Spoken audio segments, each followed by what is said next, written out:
Bethany Marshall, what does that tell you that someone gets out of his car and walks up Bethany Marshall and goes so close to his victim and shoots and kills them?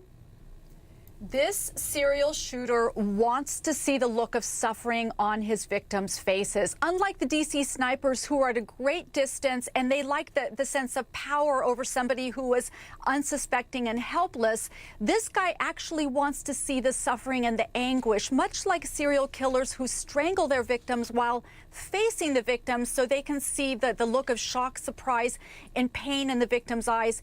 You know what, Gene? This guy is spending a lot of time driving around, so absolutely people should be on the lookout in their neighborhoods. This guy probably has a history of behavioral problems, is fascinated by guns, is cold, callous, has very shallow affect, feels that he is above the law. He probably has a parasitic lifestyle. He's probably living off somebody, maybe even living off the system or living at home. And there's a lot of talk about guns and violence in this presumably young man's life.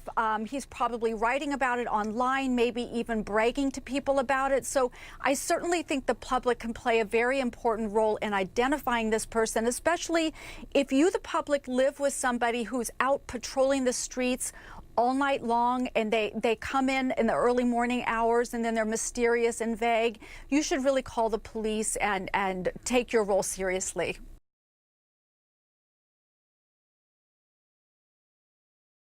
Bethany Marshall, what can parents do to monitor these websites, these apps, the way that young girls can communicate with someone that isn't even who they believe they're communicating with? Talk to your child about with whom they're communicating. Let them know that you're going to check all of their texts and correspondence, that you have the right to do a spot check. And if they have a computer, make sure that that it's in the living room and the screen is facing towards the family area, not towards the wall, so they cannot be secretive. Bethany, why are parents so scared to be parents? Because they don't want their kids to be mad at them.